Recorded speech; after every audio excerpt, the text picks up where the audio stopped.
Денешниот октомври помина заедно со една ретко убава и чиста есен. Ете го веднаш поводот за една малку сентиментална прошетка низ Скопје, кај што ги направивме прилозите за нашава октомвриска емисија 4 по 7. Но и камерите понекогаш имаат свој каприц. Зошто еднаш да не минеме низ улиците, да ги сликаме лисјата што паѓаат, небото што и самото може да биде фантастично. Инаку, според обичајот, ќе им се вратиме на темите од театарот, сликарството, филмот и сличните културни подрачја, што од месец на месец се обидуваме да ги следиме.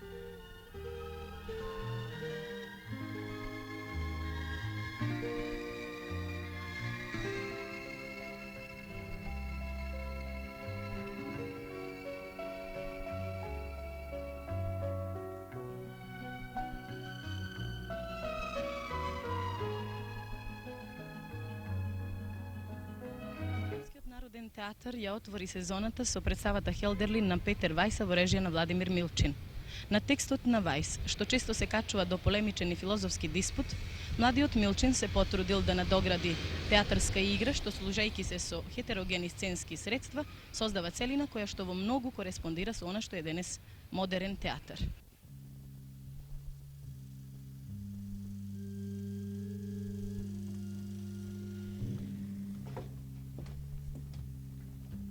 Седма сцена, во која во Типингеншката клиника еден случај пред студентите се демонстрира. Пациентот е во таква облека бидејќи напади на беснило добива. Маската врз лицето што ја има го штити да не се гребе и удира, бидејќи не е само за својата околина опасен, туку и врз себе го истура својот бес нејасен. Професорот Аутенрите оној кој со своите стручни познавања околу него се мачи.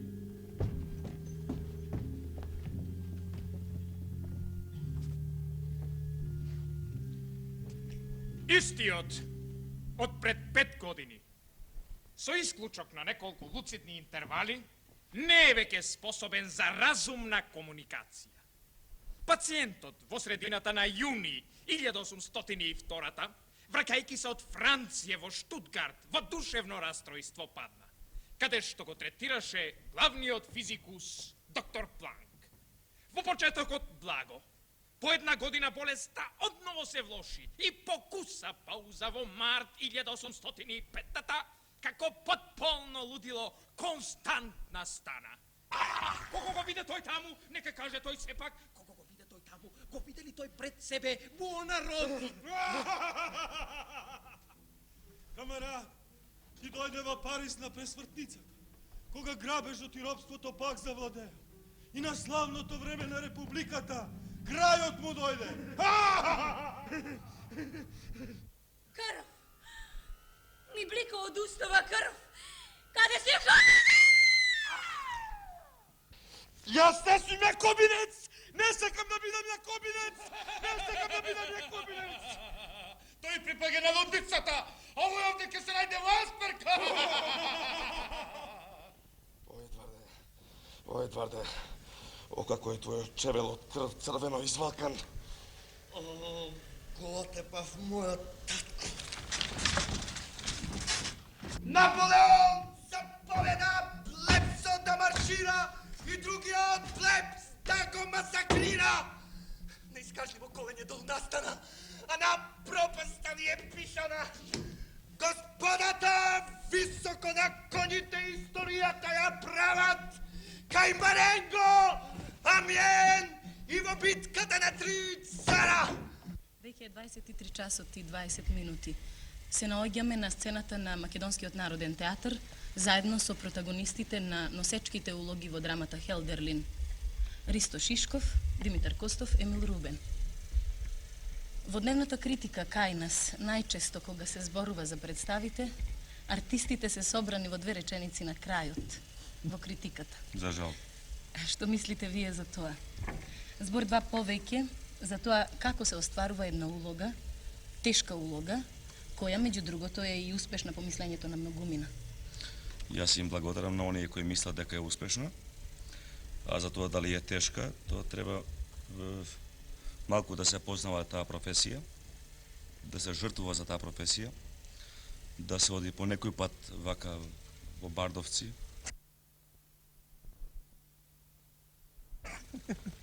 да се видат некои настранности наши кои асоцијативно влегуваат чак и во нашата представа. Јас не викам дека секоја деформација во оно што е единка во лудницата во Бардовци е и дел од нашата представа, но викам дека може да постојат такви околности кои дозволуваат на човека предиспозиција, иако ја е немал во себе, да ја добие со ред околности кои не му дават терен за дишење, за творење и така натаму. Што мисли за тоа Шмидт на Емил Рубен? Јас би се вратил по-конкретно на прашањето што го поставивте во однос на критиката. Па ние сите знаеме, читајќи ги критиките, слушајќи ги на радио, едно полојна од критиката обично се однесува на прераскажувањето на самото дело. Подаците се земени од фамо тамо, од самиот програм понекогаш многу очигледно и така натака. Потоа оди еден дел за режисерската концепција, а за артистот останува неколку реда.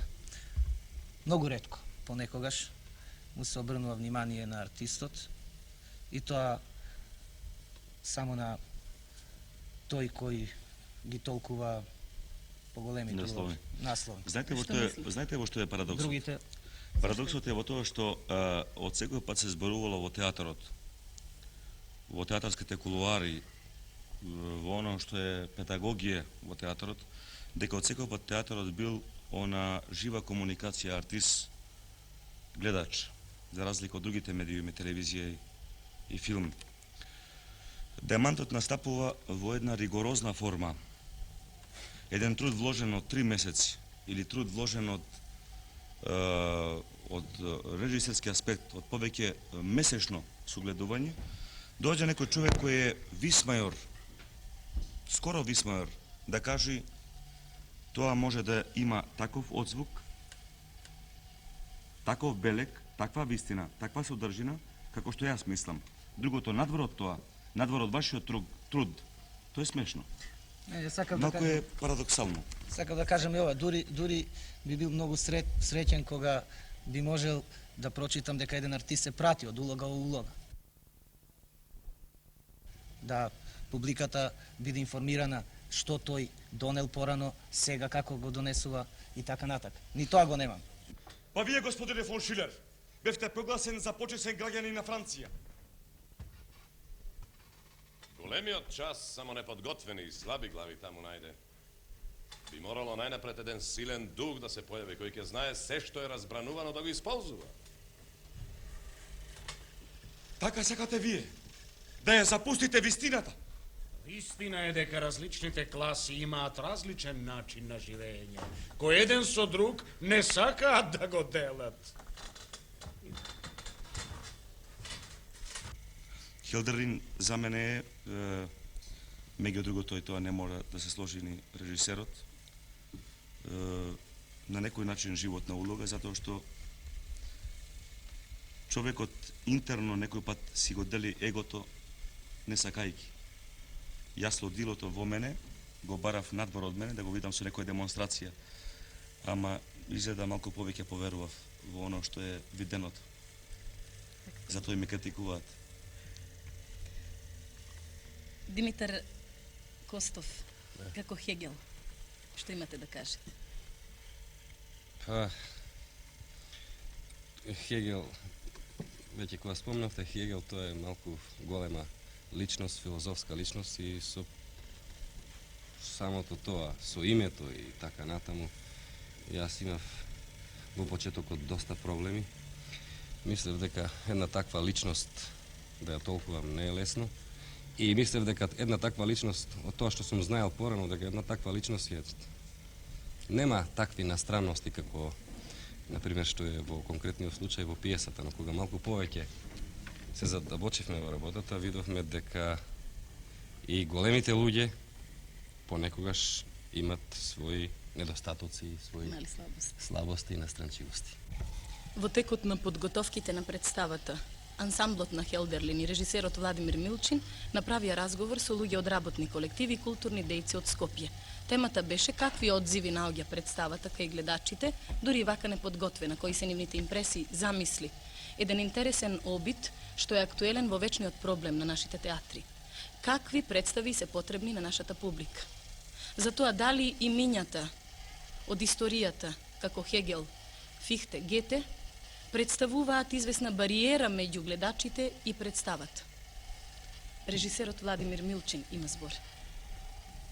Мислам дека за мене секогаш бил најстрашен она затвореност на работењето во театарот, а тоа е кога ќе се почнат оние проби, па ќе се седне на маса, па ќе се приде на мизансцен, па ќе излезе премиерата.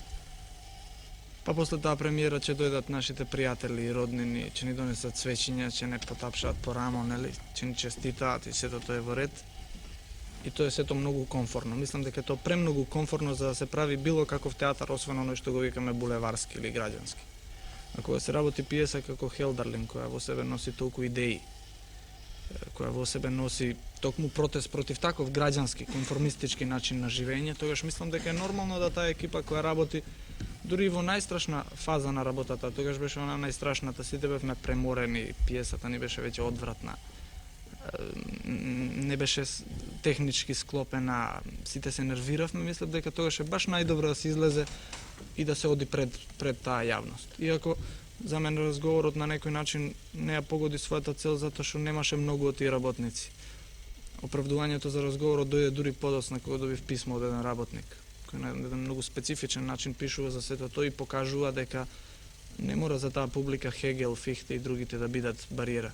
Дека сето тоа, без обзир на таа топографија, на тие имиња, топономијата на пиесата, дека таа има своји идеи, дека човек не мора дури да ги знае сите тие имиња и сета таа историја за да може да ја разбира на свој начин.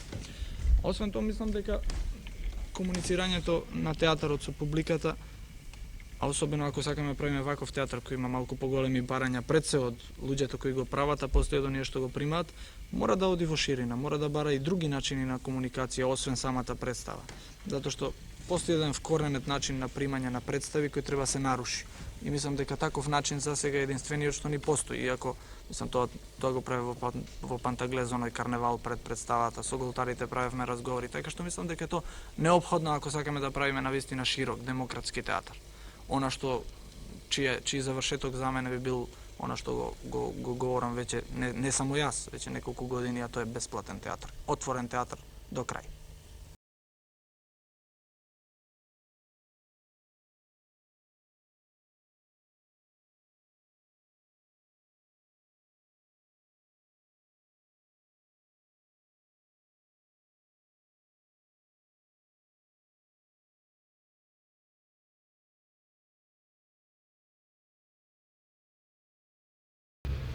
Октомври во ликовните галерии обележен е со две мощни студиозно подготвени изложби. Во галеријата на Центарот за култура и информации графичарот Драган Биков за прв пат на едно место ги изложи своите графички листови.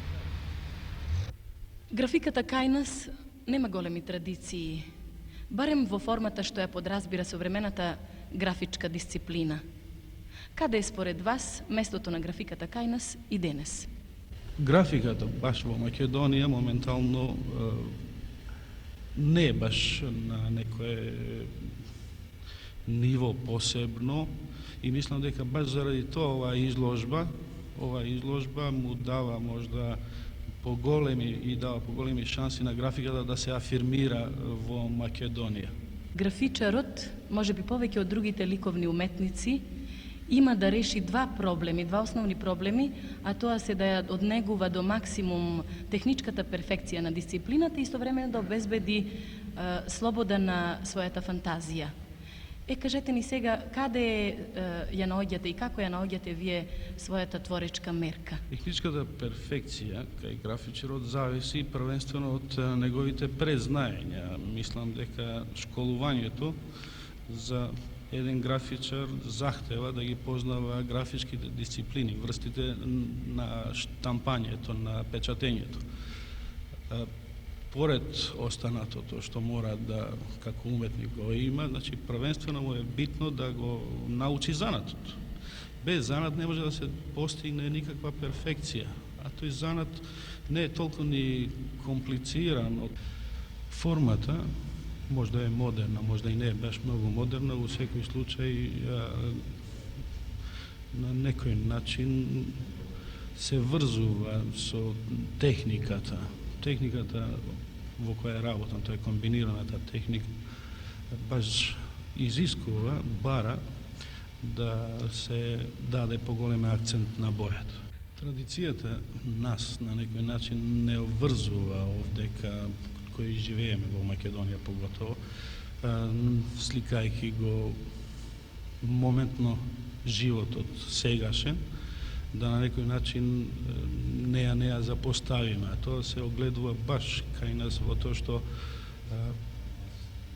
најповеќе во нашите дела, во моите дела, на пример, преовладува еден темперамент на јужно поднебје, бои кои што во секој случај повеќе гравитираат на топло, така да сепак мислам дека у основа тука традицијата е сочувана.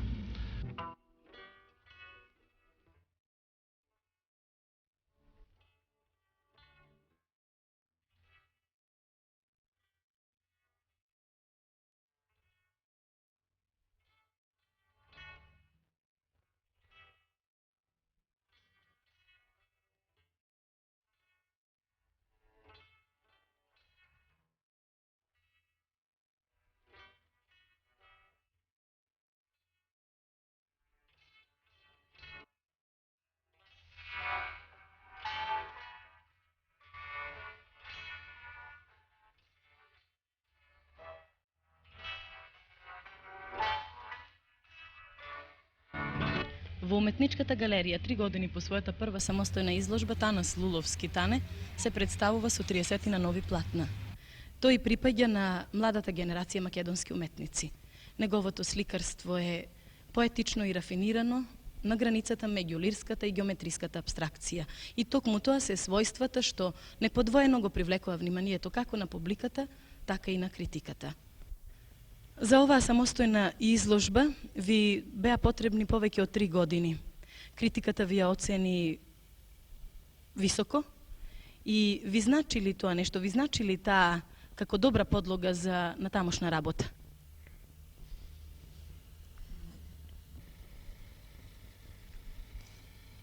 Веројатно годините немат никакво значење во смисол на временски, а ако тоа тенденциозно прашање во смисол на материјално, и тоа пак исто нема никакво значење, бидејќи веројатно се живее со некој си занес и ако се сака сликарството мора некојаш пак да се настави.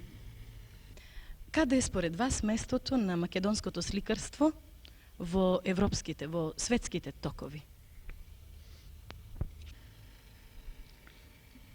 Ми е драго што може да речем дека веќе не постои како се рече тоа провинцијско сликарство. Сме виделе надвор што слика, сите сме во директен контакт со тоа.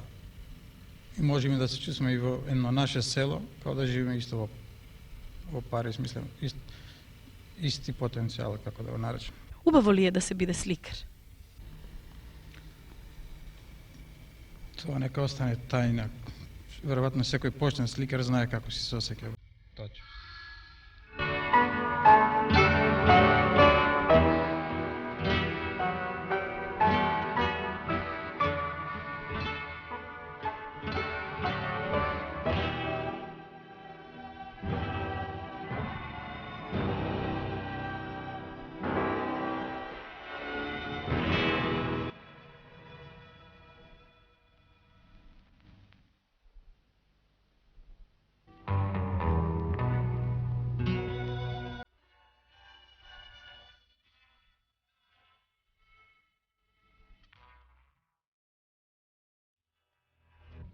Документарниот филм е обично во сенката на силните страсти што ги предизвикува играниот. Па сепак тој одигра и се уште игра значителна улога во афирмацијата на југословенската кинематографија во светот. Ево маш ми кеше 4 години Австралија, ми прачаат пари, писма, све имам. Еве денеска е недела, се дотерувам, ама немам за кого.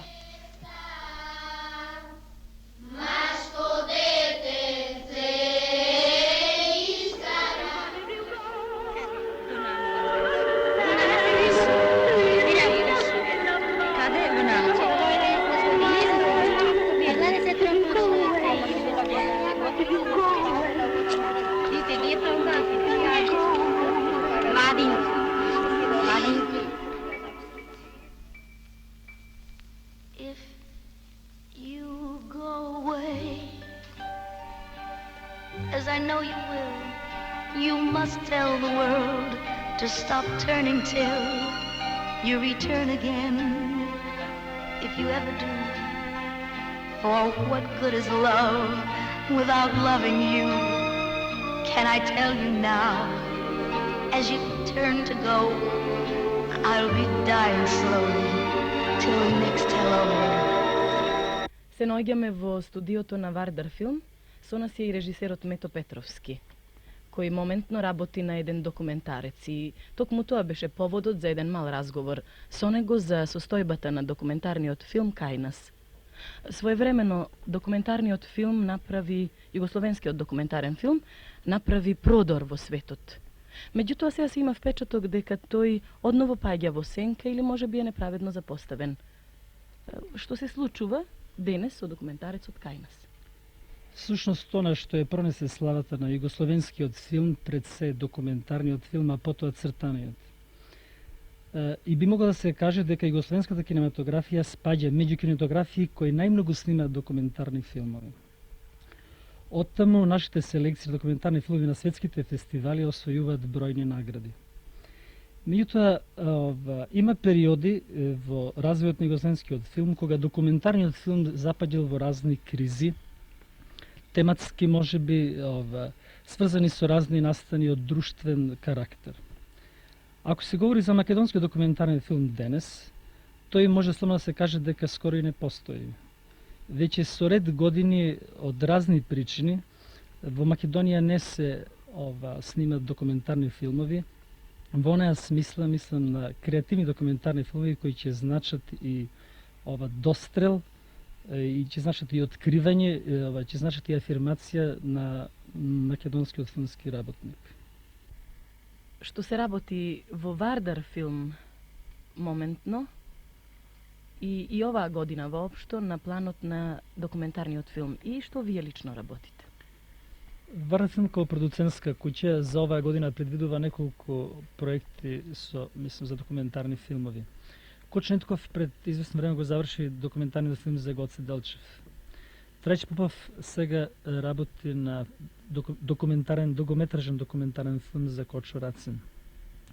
Јас пред известно време го заврши документарниот филм за 100 години на македонските железници, а поправо овие денови се вратив од Кичево од снимање филм за еден документарен филм за 43-та година за формирање на партизанските одреди и слободните територии во Македонија. Меѓутоа, од овие наслови веројатно се добива впечаток дека Вардар Филм засега се движи во рамките на пригодни документарни филмови кои се врзани за конкретни личности или настани. Така да осуствуваат оние теми, мислам, оние теми кои провоцираат, оние креативни теми, би рекол документарни филмови кои значат и откривање на ова наше поднебие и на нашите проблеми. Се добива впечаток дека Вардар Филм како продуцентска куќа на некој начин не покажува особен интерес да се реализираат поправо такви документарни филмови, што би рекол не се вклопува во контекстот на југословенскиот документарен филм. Ние веќе неколку години наред на фестивалот во Белград на некој начин сме кинематографија која е неприсутна, би рекол подобро, која, мислам, на некој начин полека влегува во една анонимност. Иако би рекол дека се чинат напори да се откријат текстови, да се откријат можеби прави документарни теми, но засега такви резултати се уште немаме.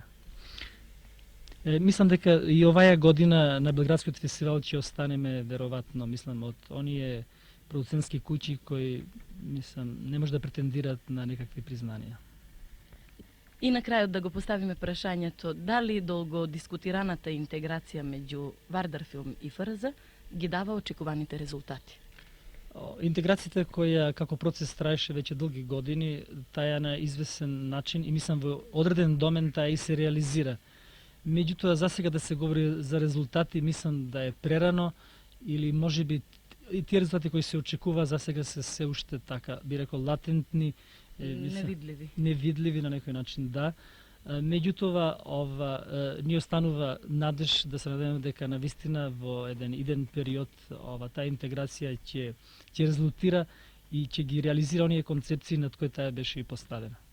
Полетаа во пресрет на бурите, со алови знамења и српи чекан како препознавање, со кочо рацин како прва непреболка во суровостите на војната, со изгорените куќи во селата Извор, Пополжани, Карбуница, Јудово, Попоец, Малкоец, Раштани.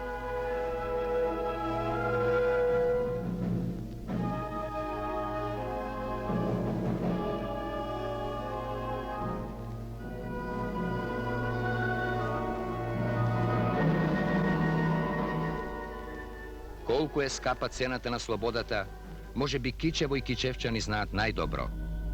Та колку ли ке значеше слободата ако така не се плаќаше? Поетот напиша: слободата ждере месо и крв голта. Слободата нозе крши, ломи раце. Даровите неизини се гробиштата и маките. Слободата е страшна, ладна и крута.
Архитектурата секако има висока функција во социјалниот живот, но таа има и своја мала секидневност, ако може така да се рече. Од оваа мала секидневност ја одбравме темата кафе.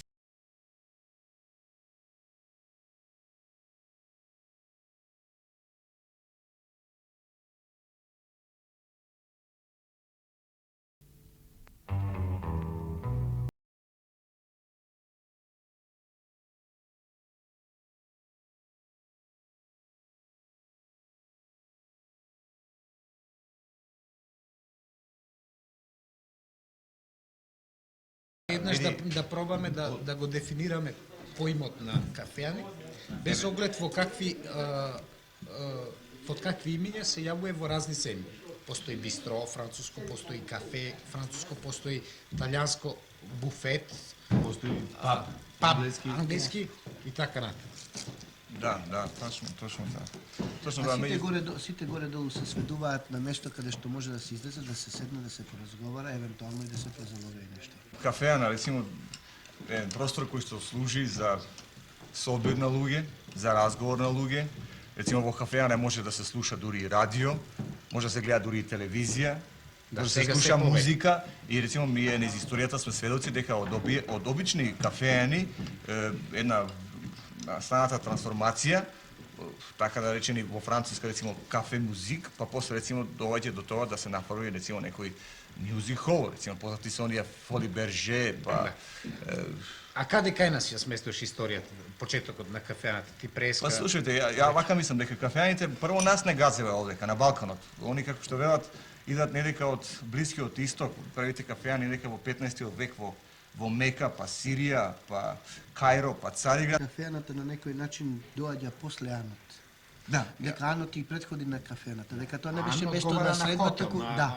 Дека први може би да се рече дека кафеаната потекнува од Анот како место на како прифатилиште, па потоа се развија во нова една институција, да речеме во кафеана. Со време, кафаната као функција се издваја, затоа што добија една нова намена. Се осамосталјува од оној незин почеток, каде она почиња со Анот, со станување, со исхрана, до онаа средба.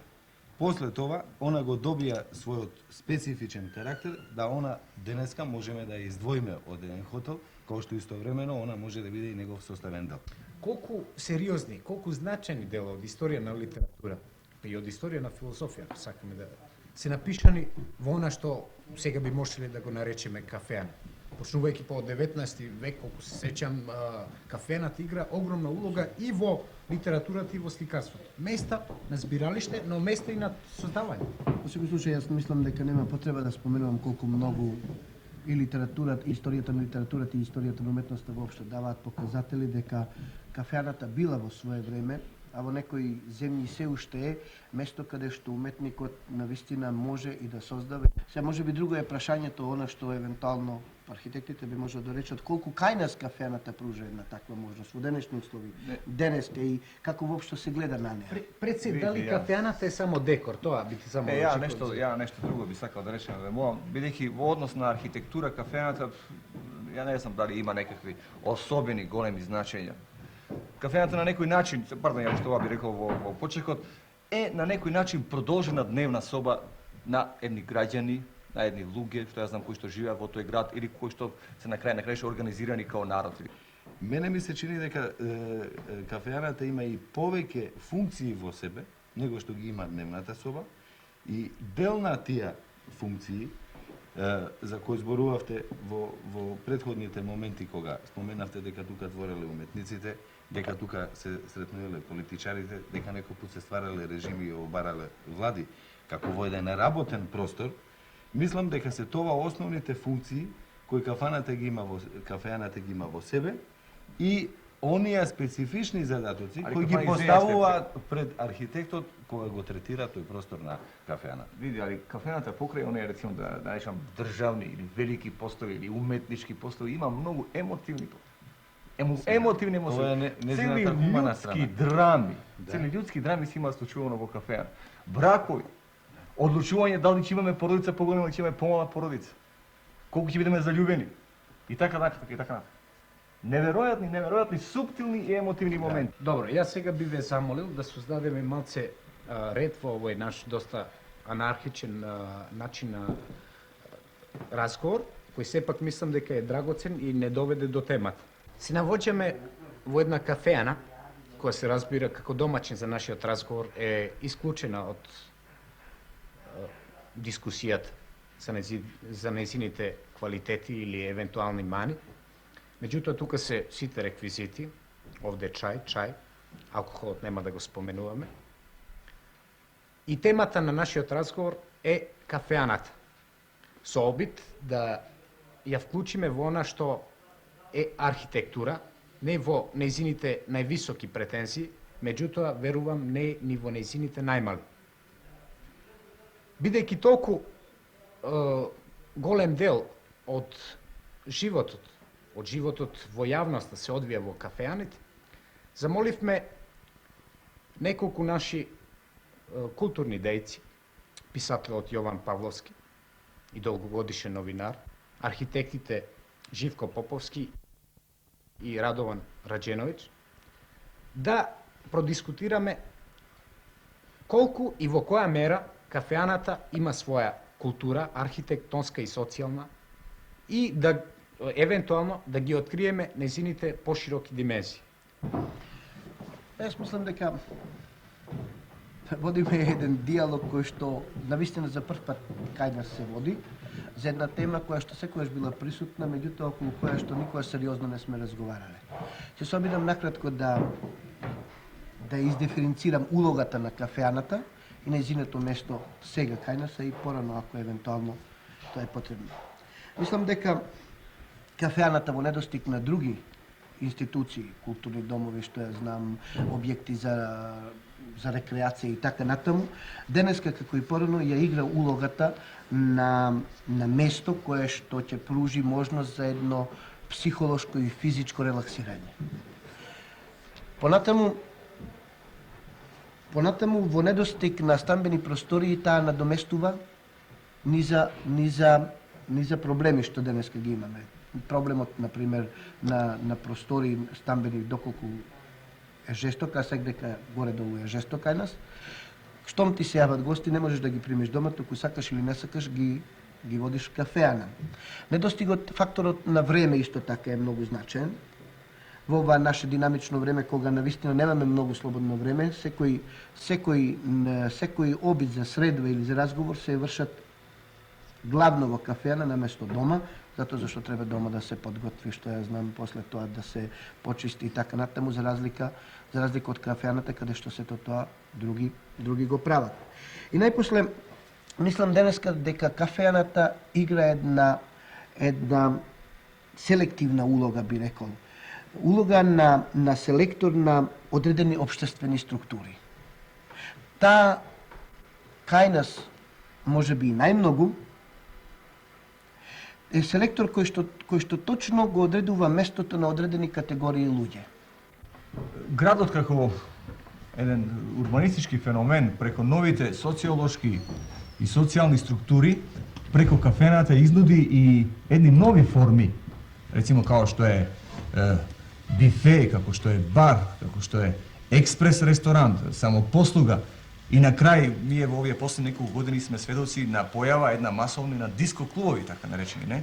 Тоа е една нов момент, нов елемент од кафената, каде што една нова структура на луѓе, една нова генерација се собира, на некој начин контактира, консумира и се забавува. Каде ти ги врзуваш со, извини, прости, каде ти ги врзуваш со архитектурата, бидејќи сите овие појави што ти ги назначи имаат своја специфична, да ја наречеме архитектоника. Да, точно. И архитектурата преко своите изразни средства во одредени програмски единици на овие групации кои што ги нарекат као бар, као експрес ресторант, као буфет, као диско клуб, се појавува, рецимо, преко оформувањето на просторот, преко апликации кои што се соодветни на оној програм што се одвива внатре. Така да, рецимо, луѓето и на некој начин ја имаат и она особина да во одреден простор, во одреден момент се појави и затоа и се собираат. Они сакаат да се гледаат, да се допаѓаат еден меѓу друг, да комуницираат и во одредени простори се собираат оние структури на луѓе кои што на некој начин се наоѓаат меѓу себе некој интерес.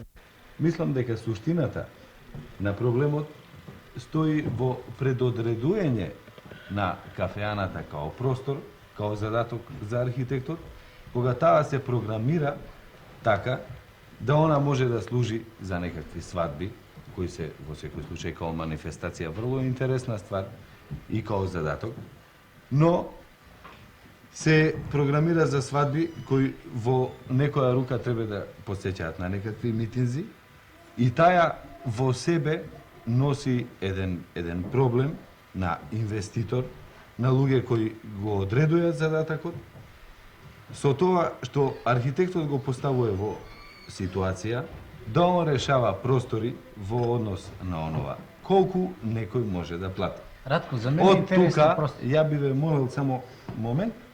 Од тука произлегува онова да диференцијацијата на кафаната и понезината суштина се своди на диференцијацијата во ова друштво према джепот, а не према незината суштинска ствар. Точно во онаа размера. Не треба да правиме ние, рецимо, од кафената некакви физкултурни сали. Ние сме сведоци на некои мотори, рецимо, само фаат физкултурни инструменти, карики, унутре не знам што да се гимнастицира, а не, рецимо, да се постават некакви човечки односи. И ужасна атмосфера, студена зрачи од такви објекти. Човекот не се чувствува ниту слободен, ниту свој се чувствува во една просторија со такви димензии. Мислам дека денеска кај нас се формираат кафеаните така, архитектите ги формираат така да они немаат своја адекватно решение на просторот, затоа што не се води сметка за нивната основна функција.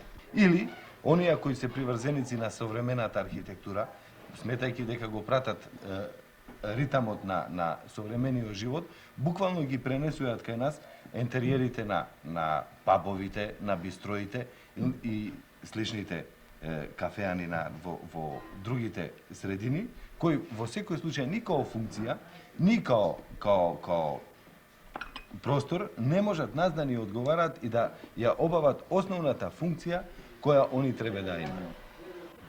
Мога да признам дека на крајот ја прифаќаме логиката на кафеаната и почнуваме, како она што се вели, да се однесуваме дека муабетот во кафеаната нема крај. Меѓутоа, сепак постои една потреба да се обидеме да дефинираме што денес, моментално, кај нас, не само во Скопје, туку и во се ова што е Македонија, представува кафеаната. Па не знам, може ли да јас на некој начин да го резумирам тоа за себе, мислам. Мислам дека кафеаната никогаш нема да има лоша перспектива, дотолку повеќе што е таа извонредна можност за едно бегство на човекот, бегство од едни норми на однесување, бегство од едни обврски што ги има општествени, професионални, семејни на некој начин.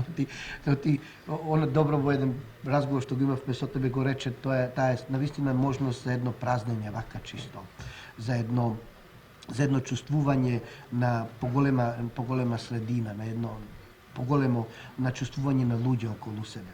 Меѓутоа, на кој начин на некој начин мислам дека ние ја деградираме улогата на кафеаната. Не само начинот на кој што архитектонски таа се решава, туку и начинот на кој што сметаме дека таа треба да служи.